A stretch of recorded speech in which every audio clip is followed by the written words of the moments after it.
नमस्कार दोस्तों, डियर किसान में आपका एक बार फिर स्वागत है, जहां पर बात होती है केवल किसान की। दोस्तों, कल मैंने आपसे एक सुझाव मांगा था कि अगली वीडियो में हम कौन से टॉपिक के ऊपर बात करें या फिर आपको अगली वीडियो में क्या जानकारी चाहिए।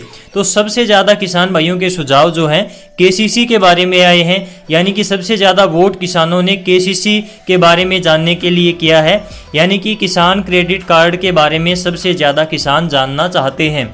तो इसलिए आज के इस वीडियो में हमने यही टॉपिक चुना है कि किसान क्रेडिट कार्ड जो है ये किस प्रकार से काम करता है, किसान क्रेडिट कार्ड क्या है, और इसके ऊपर सबसे महत्वपूर्ण बात है कि किसान क्रेडिट कार्ड के ऊपर ब्याज जो है, ब्याज की दर जो है, इंटरेस्ट रेट जो आपका है, ये किस प्रकार से लगता है और कितना लगता है। पीछे कुछ दिन पहले हमने जो केसीसी के बारे में एक वीडियो डाली थी, उसको अब तक जो है लगभग 3 लाख तक किसान भाई देख चुके हैं, और उसके नीचे काफ़ी ज़्यादा ये कमेंट आए हैं कि हमारा केसीसी के ऊपर जो है 7%, 9% या फिर बहुत से किसान भाइयों ने बताया कि हमारा 12% तक भी ब्याज काटा गया है, जो कि ये किसानों के साथ काफ़ी गलत हुआ है।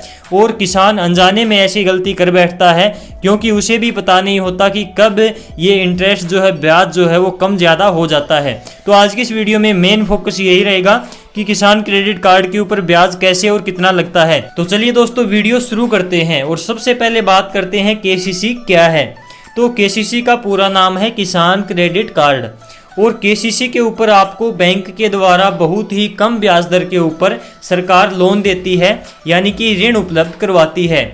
और ये आपकी ज़मीन के ऊपर आपको ऋण दिया जाता है।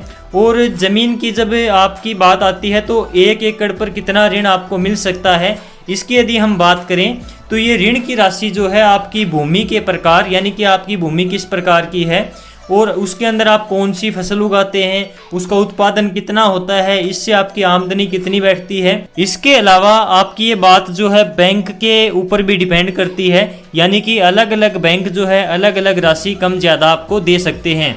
इसके बाद में केसीसी आपकी 2 श्रेणी की होती है, यानी कि 2 प्रकार के लोन आपको केसीसी के तहत मिलते हैं। एक होता है फसली ऋण, यानी कि क्रॉप लोन, ये 3 लाख रुपए तक का लोन आपको केसीसी के ऊपर मिलता है। इसके बाद जो दूसरा है मियादी ऋण, यानी कि टर्म लोन जो होता है, इसके ऊपर आपको 3 लाख से ऊपर लोन बैंक से मिल सकता है। ये दोनों ही लोन केसीसी के तहत आते हैं। सरकारी या फिर प्राइवेट बैंक, किसी भी बैंक से आप ये केसीसी कार्ड बनवा सकते हैं। इसके बाद में कोई भी छोटा या फिर बड़ा किसान इसको ले सकता है, इसका फ़ायदा उठा सकता है केसीसी कार्ड का। इसके बाद में जो आपकी इसके ऊपर फीस पहले लगती थी, उसको सरकार ने जो है समाप्त कर दिया। अब केसीसी बनवाने के लिए आपको कोई फीस चुकानी नहीं पड़ती।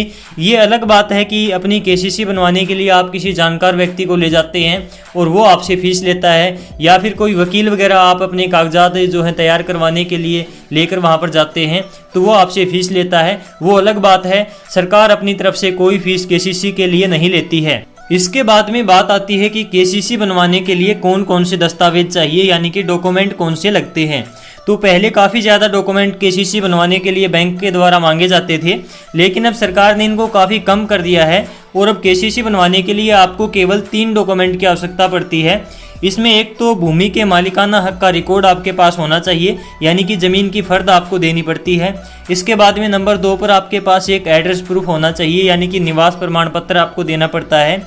और तीसरा जो है आपको एक हलफनामा देना पड़ता है, यानी कि एक फॉर्म भरकर देना पड़ता है, जिसमें आप ये बताते हैं कि मैंने पहले से किसी बैंक के द्वारा जो है केसीसी नहीं बनवा रखा, यानी कि पहले मैंने किसी प्रकार का केसीसी के ऊपर लोन किसी दूसरे बैंक से नहीं ले रखा। तो इस प्रकार से आपको ये हलफनामा देना पड़ता है, और ये टोटल आपको केसीसी के लिए 3 डॉक्यूमेंट की ज़रूरत पड़ती है। इसके बाद में एक बात है कि कृषि के साथ साथ मछली पालकों और पशुपालकों को भी जो है केसीसी का लाभ अब दिया गया है, यानी कि जो किसान भाई पशुपालन करते हैं या फिर मछली पालन करते हैं वो भी अपना केसीसी कार्ड बनवा सकते हैं। उनको भी सस्ती दर के ऊपर लोन केसीसी के ऊपर दिया जाता है। तो चलिए दोस्तों, इसके बाद में बात आती है अपने मेन पॉइंट की, यानी कि केसीसी के ऊपर कितना ब्याज कब और क्यों लगता है। तो इसके बारे में हम थोड़ी बात जो है वो कर लेते हैं।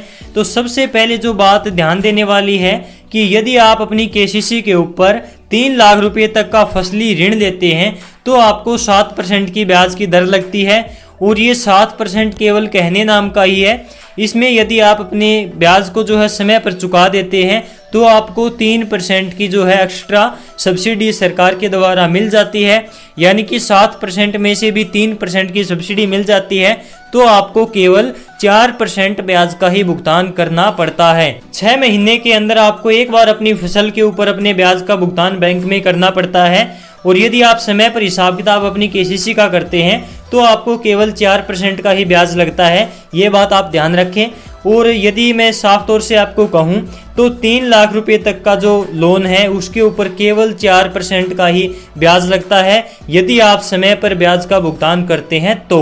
इसके बाद में बात आती है कि यदि आप 3 लाख रुपए से ऊपर का जो है एक मियादी ऋण लेते हैं, टर्म लोन लेते हैं केसीसी के ऊपर, तो आपको 7% का जो ब्याज है उसका भुगतान करना पड़ता है। यहाँ पर सरकार के द्वारा दी जाने वाली 3% की सब्सिडी आपको नहीं मिलती है, आपको जो है 7% का ब्याज ही लगता है।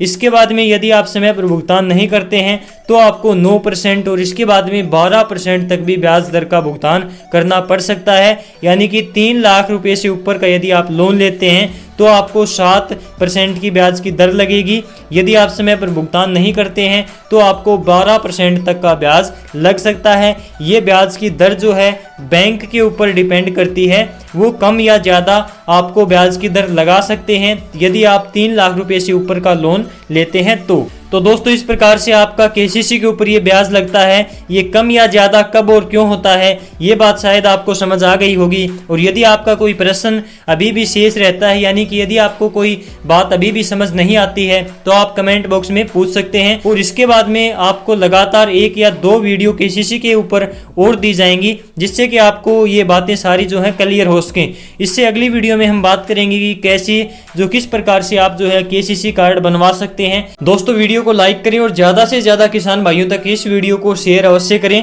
क्योंकि ये जानकारी बहुत ही इंपॉर्टेंट है और सभी किसान भाइयों को इसके बारे में पता होना चाहिए। तो इसलिए वीडियो को शेयर अवश्य करें। और यदि आप इसी प्रकार से खेत किसान से जुड़ी सभी प्रकार की जानकारी समय समय पर देखते रहना चाहते हैं तो डियर किसान यूट्यूब चैनल को अभी सब्सक्राइब अवश्य कर लें, ताकि हमारी आने वाली नई वीडियो आपको समय समय पर मिलती रहे। चलिए दोस्तों मिलते हैं अगली वीडियो में एक नई जानकारी के साथ, तब तक के लिए नमस्कार।